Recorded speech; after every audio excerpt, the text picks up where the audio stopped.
Salut mes loulous, j'espère que vous allez bien depuis la dernière vidéo. Je vous tourne donc aujourd'hui la vidéo book haul comme je vous l'avais dit, la vidéo book haul du mois de juin.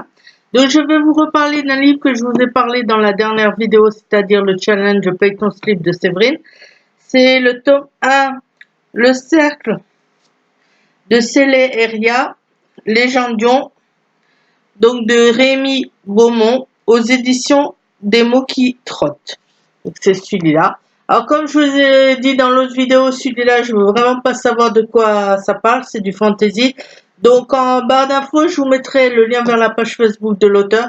Comme ça si ça vous intéresse, eh ben, vous pourrez aller voir de quoi ça parle et vous pourrez vous renseigner par vous-même. Mais moi je veux vraiment le découvrir. Après, on va passer à des livres que j'ai trouvés d'occasion. C'est des livres que j'ai pris à l'association Espoir, l'association dont je vous ai déjà parlé, qui est dans ma ville, où je vais très souvent et où je fais de bonnes affaires. Là, pour un total de 10 €, j'ai trouvé 3 BD, non, 4 BD. 1, 2, 3, 4 romans, 5 romans et le reste, c'est des mangas. Je vais vous montrer ça.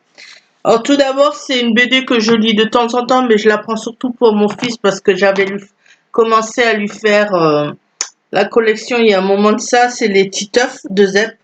Donc là, c'est le tome 10, Nadia se marie, et ça c'est aux éditions Glénat. Donc pour ceux qui ne connaissent pas, je pense que Titeuf c'est quand même assez connu, hein. C'est passé pendant de nombreuses années aussi à la télé en dessin animé. Je vous montre quelques planches comme d'habitude. Donc celui-là, je ne l'ai pas encore lu parce qu'il faut que je me remette à lire les premiers tomes, moi, pour ma part. Mon fils, il ne l'a pas encore lu. Je verrai si un jour il veut vous en parler avec moi. Pourquoi pas, ça serait peut-être sympa qu'il vous donne son point de vue. Mais je pense pas quand même qu'il veuille apparaître à la caméra. C'est vraiment très rare quand il vient. Après, je continue pareil dans les sagas que je veux avoir. C'est le tome 4, Les Blondes, de Gary et Zach. Tome 4, plus blonde que jamais. C'est celui-là, et c'est pareil, là c'est aux éditions du Soleil. Donc pareil, hein, comme toutes les BD en général, il n'y a pas besoin que ça soit lu à la suite, surtout les blondes, vous pouvez les lire séparément. Ah, j'avais pas vu, mais au début il y a une dédicace. Donc c'est un livre qui a été dédicacé en plus. Amicalement, non, pour beaucoup toi-même. Merci, grande blonde, toi-même, au grand plaisir. Bon, ben pareil, hein, je vais vous montrer quelques planches. Alors ça, c'est pas mal. BD dédicacé. Ça, c'est la première page.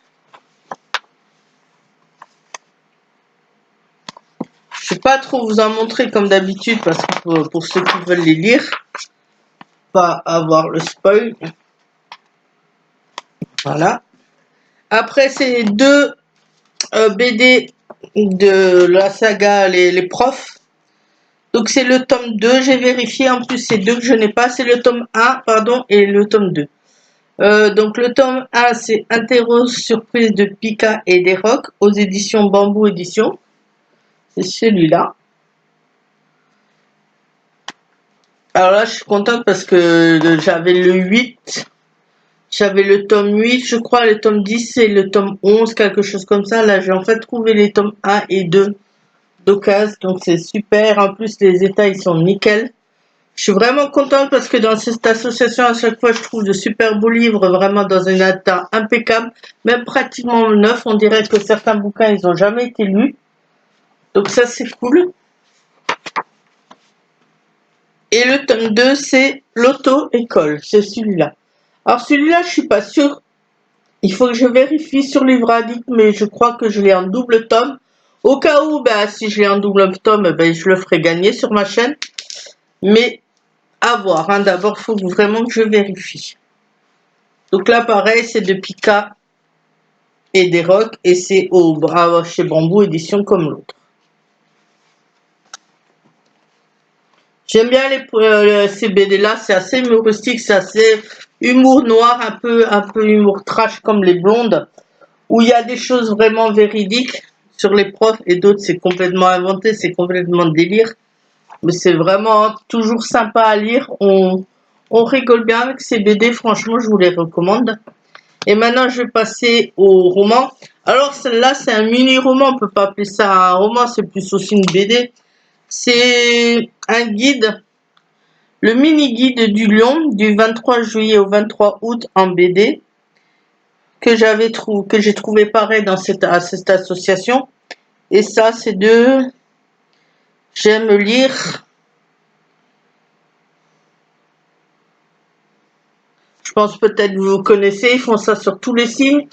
Alors là, c'est pareil, c'est assez humoristique, c'est de mettre les caractéristiques bonnes et mauvaises du lion. Il y a certaines choses, ça s'adresse plus particulièrement aux garçons, je trouve.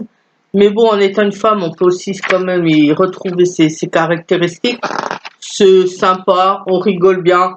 C'est un peu exagéré aussi sur certaines choses. Mais il y a certaines choses, je me suis retrouvée dedans, d'autres moins, parce que oui, si vous l'avez pas compris, ben, je suis du signe du lion, hein, je suis du mois d'août. Je sais pas, je l'ai déjà lu, celle-là, je vous ferai un petit compte rendu, je me suis bien amusée avec. Vous avez, par exemple, au début, un test, êtes-vous un vrai lion? Qui est celui-là, après ça vous dit si vous êtes un lion. Et après, vous avez des planches comme ça, de ce style-là, avec des questions au départ. Style, un lion peut-il avoir bouffé du lion? Il vous présente toutes les parties du lion, comme si c'était un morceau de bœuf, hein, ça c'est pas mal aussi, c'est sympa. Donc le A c'est tête de crinière, le 2 c'est andouillette de jarret, le 3 c'est jambon fumé, le 4 les côtes de gîte dans la macreuse et le 5 morceaux du boucher. Je vous remonte le schéma.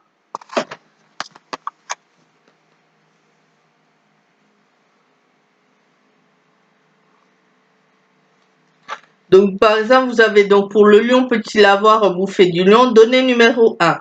Le lion est comestible et ma foi, avec une pincée d'herbe de Provence, ce n'est pas plus mauvais que de la vache folle. Donnée numéro 2. Le lion, animal ou astrologique, est un bouffeur de barbac. Conclusion. Un natif du lion peut tout à fait avoir bouffé du lion, surtout quand il est déterminé. Vous voyez, c'est des choses dans ce style, hein, c'est quand même très édulcoré, c'est marrant. Je vous en parlerai plus de toute façon. Cela, je m'éternise un peu trop. Alors là, c'est un troisième tome, donc je peux pas trop vous en parler parce que ça fait partie de la saga les piliers de la Terre de Ken Follett. C'est le tome 3, aux portes de l'éternité. Le tome 1, je vous l'ai présenté brièvement aussi dans ma palle Paye ton slip, donc le challenge de Séverine. Je sais que Séverine avait beaucoup aimé cette saga, il me semble. Je te confirme moi, Séverine, si tu regardes cette vidéo. Donc moi, j'ai hâte de la commencer. Je peux pas vous en dire plus. Hein. Je l'ai pas encore lu. Celui-là, il faut déjà que je m'attaque au premier tome, qui est aussi une bonne bricasse. Donc, à voir. Et ça, c'est aux éditions Robert Laffont. Maintenant, c'est un livre, ça fait un moment que je le cherchais, que j'en entendais parler. C'est Résilience de Julia Emtin aux éditions Rebelle. C'est celui-là. Je ne sais plus du tout de quoi ça parle, mais je pense que c'est de maltraitance. Pour ses 19 ans, Vincent s'est offert un patricide. Il a tué son bourreau. Mais peut-on vraiment se libérer de l'emprise du mal? Peut-on se reconstruire après avoir subi le pire? Incarcéré, Vincent doit affronter ses démons, apprendre à se connaître et s'accepter pour atteindre la délivrance, sa résilience. Donc oui, a priori, son bourreau, ça doit être son père ou quelqu'un de sa famille, donc qui va tuer. Je pense qu'il a peut-être subi donc attouchement ou viol. J'ai hâte de le lire aussi, celui-là, et de voir comment ça va finir.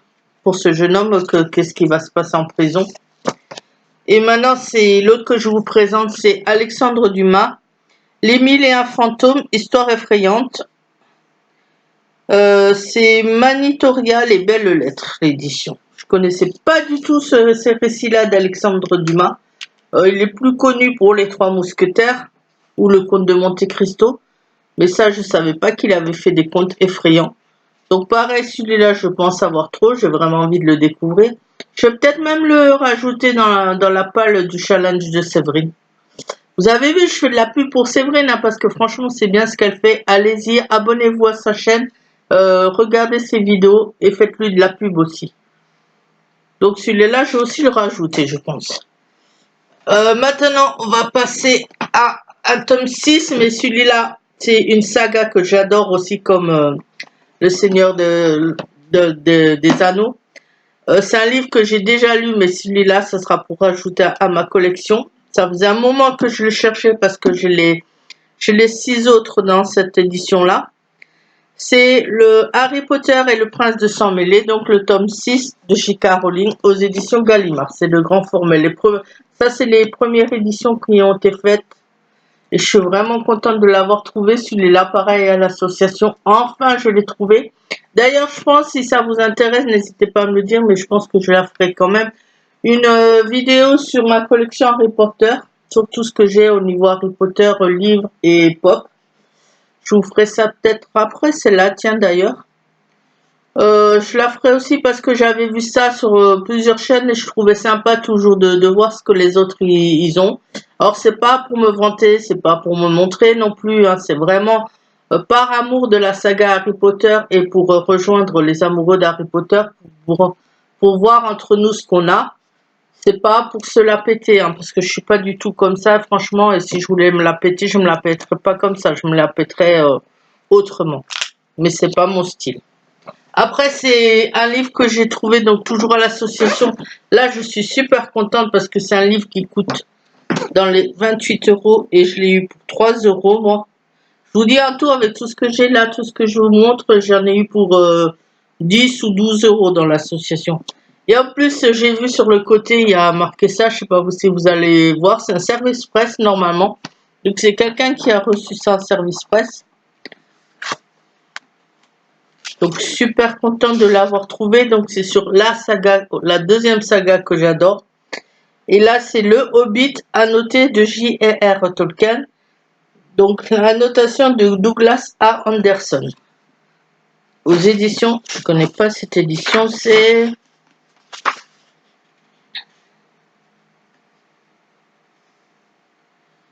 les illustrations, elles sont de Tolkien. La traduction donc de l'anglais, c'est par Daniel Lauzon. Les annotations, donc comme je vous ai dit, c'est de Douglas Anderson. Et c'est fait par qui ça? Publication originale par HarperCollins. C'est HarperCollins a priori, mais c'est vrai que je connais pas ce sigle. Donc celui-là. Donc comme vous l'avez compris, ça va parler du Hobbit, hein. Plus spécialement du Hobbit. Je pense qu'on va aussi un petit peu quand même aborder la trilogie après la communauté de l'anneau, le Seigneur des Anneaux. Donc préface. Alors ça commence comme ça.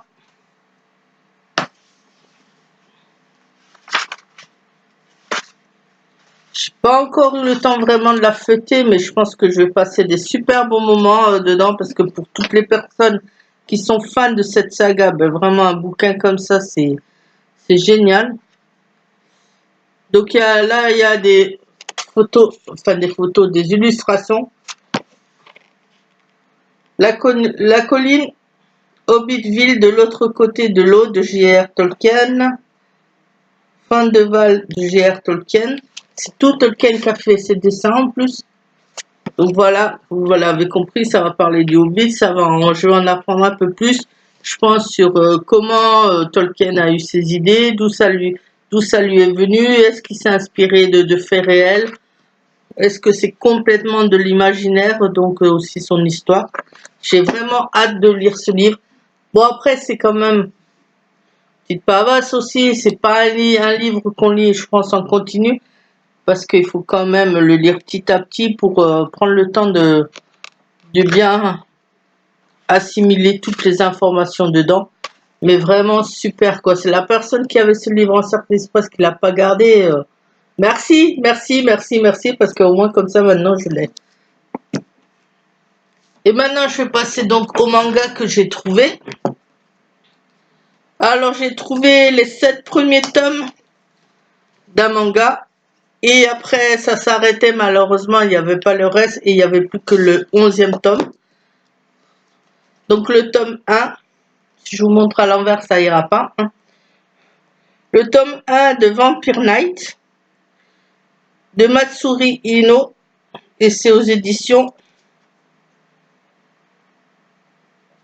C'est tellement écrit petit, j'arrive même pas à voir quelle édition c'est.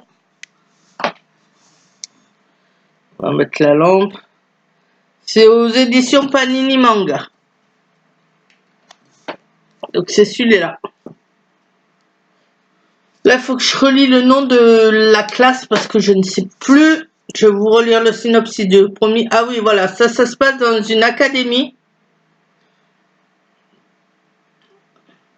À l'Académie Cross, internat réputé, la Night Class n'est composée que de beaux et brillants élèves. Mais derrière leur apparence de lycéens ordinaires se cachent en réalité des vampires. Yuki et Zero sont tous deux des gardiens chargés de protéger ce secret. Yuki, convaincu d'une existence pacifique possible entre humains et vampires, prend son rôle très au sérieux, alors que Zoro nourrit une haine féroce contre ceux qui le voient comme des monstres. En fait, dans cette académie, l'Académie Cross, il y a 2 classes. La D-classe qui est composée d'humains et donc la Night Class qui est composée de vampires. Et ces 2 gardiens, Zuri et Zero, doivent tout faire pour que ça se passe dans les meilleures conditions. Alors ils sont chargés par exemple le soir d'assurer la relève entre la classe, la D-classe et la Night Class. Ils doivent se dépêcher de faire partir les élèves de la D-classe dans leur dortoir pour que les élèves de la Night Class, les vampires, puissent aller en cours. Ils doivent aussi la nuit faire des rondes pour surveiller qu'aucun humain ou vampire ne traîne dans les environs et qu'aucun humain n'essaye d'aller dans la classe des night class, parce qu'en général, les filles qui sont dans la D-class sont plus ou moins toutes folles des garçons de la night class. Hein. Elles craquent dessus, parce que comme dit, ce sont tous de beaux élèves et des brillants élèves. Donc Yuki, qui est une fille, et Zero le garçon, et ben eux, ils doivent surveiller tout ça. Ils doivent aussi surveiller que certains vampires, le soir, n'aillent pas s'attaquer à des élèves. Parce que pour certains vampires, ils respectent le règlement dans l'académie, mais certains, quand même, sont pas trop convaincus de la coexistence entre vampires et humains. Et ils essaient quand même de s'en prendre aux humains. Donc Yuki et Zero sont là pour ça, pour qu'il y ait le respect de toutes ces règles. C'est dirigé aussi cette académie par un directeur qui est assez énigmatique, je trouve. On n'en sait pas beaucoup sur lui. Bon, je ne vais pas trop vous en dire parce que celui-là, le tome 1, je l'ai déjà lu, je vous en dirai plus la prochaine fois. Mais j'arrive pas trop à savoir encore pour l'instant ce directeur si c'est un humain ou un vampire. Je vais voir, j'espère que j'aurai plus de renseignements par la suite. Le tome 2. Oui, je vais peut-être vous montrer, comme d'habitude, les premières pages du tome 1.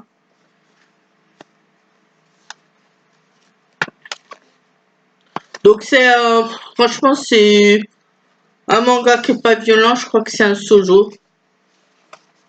Pour l'instant, il n'y a rien de violent à part peut-être une page où on voit, je crois, une attaque de vampire qui peut faire peur à certains, mais sinon non, hein, c'est quelque chose que tout le monde peut lire. Alors, ce qu'il faut savoir aussi dans ce manga, c'est que Yuki et Zero, ben, s'ils sont les gardiens de cette académie, c'est aussi parce qu'ils ont une particularité avec les vampires. Pas une particularité, ils ont aussi une relation assez particulière avec les vampires. Mais je vous dirai pas quoi. J'espère que vous allez le découvrir. Vous voyez, il est vraiment pas mal pour l'instant. Le tome 3. Pardon, c'était l'arrière. Donc toujours pareil, hein, du même auteur et aux éditions Panini Manga. Je regarde que je vous montre bien les tomes à la suite. Alors, il n'y a pas de titre, hein, à part Vampire Knight, tome 6. Des fois, sur certains mangas, vous avez marqué le nom du manga plus un titre, mais là, non. Le tome 6. Je suis en train de regarder que ma pile, elle tombe pas derrière, là, parce que... Et le tome 7, pardon. Et donc, le dernier qu'il y avait, le tome 11, c'est vraiment dommage qu'il n'y ait pas eu la suite, parce que j'aurais tout pris, franchement. Mais bon, c'est un manga qui va... Je sais pas combien de tomes il va. J'ai pas regardé, je crois qu'à l'heure actuelle, il est fini. Faut que je vérifie tout ça aussi. Mais bon, à voir. Pour l'instant, j'aime bien le premier tome et je vous en parle très bientôt. Maintenant, je vais vous présenter un petit magazine. Alors, c'est quelque chose, je ne l'ai pas acheté, c'est gratuit. Vous trouvez ça dans toutes les librairies. Pour les fans de manga, c'est Kaze Catalogue Manga. Donc, c'est l'édition 2009 qui va de juillet à décembre, a priori. De juillet à décembre, donc c'est ça. Ça, vous le trouvez normalement dans toutes les librairies, vous pouvez le trouver. C'est un petit magazine qui va vous présenter ce qui existe déjà.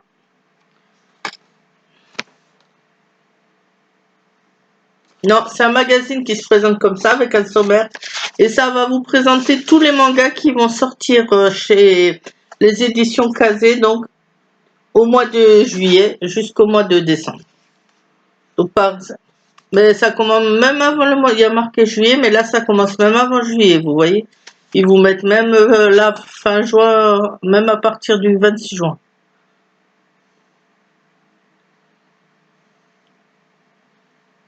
Donc par exemple, là le 26 juin, vous avez Kukuros Basket Replace Plus, le tome 10 qui est sorti.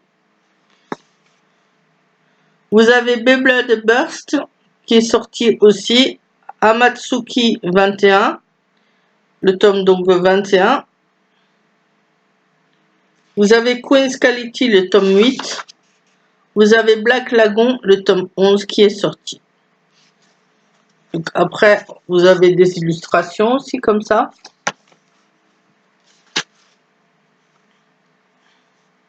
Après là, donc, on commence bien au mois de juillet et ça vous montre ce qui va sortir. Donc vous avez le titre, vous avez la description du tome. Donc si c'est un premier tome ou plus. Et vous avez une petite description aussi qui vous dit de quoi parle le manga et le thème général du manga. Donc pour ceux qui sont intéressés, franchement, n'hésitez pas, hein, c'est gratuit ce magazine-là. À la fin, j'ai vu, je crois qu'il y a aussi un extrait de livre, il me semble, de manga. Je vérifie ça, là on est à novembre. Vous avez aussi, à partir du 10 juillet et du 12 juin, aussi des agendas scolaires, scolaires qui sont sortis, qui sont issus de manga. C'est ces deux-là. Ça vous les montre aussi. Et là, à partir de cette page, pour ceux qui suivent le manga The Promise Neverland, il y a un roman qui a été fait aussi par rapport à ce manga. Et là, vous avez un extrait du roman. Alors moi, je ne l'ai pas encore commencé ce manga The Promise Neverland. Pour l'instant, ça ne me dit pas trop. Je vais peut-être lire le début du roman là. Je sais pas si c'est spoilant ce roman. S'il y en a qui l'ont déjà lu, qui l'ont déjà, parce que je crois qu'il est déjà sorti normalement, n'hésitez pas à me le dire. The Promised Neverland, la lettre de Norman. Ah oui, ça peut être spoliant, ça risque de raconter pas mal de choses sur le manga, donc je vais peut-être attendre, je vais peut-être pas le lire alors tout compte fait. Mais si ça vous intéresse, bah, si vous voulez découvrir, hein, donc vous avez un extrait du roman avec la lettre apparemment au début. Ça c'est la lettre. Et après vous avez un petit peu de... À partir d'ici, découvrez la suite des chapitres exclusifs de nos nouveautés en sens de lecture japonais.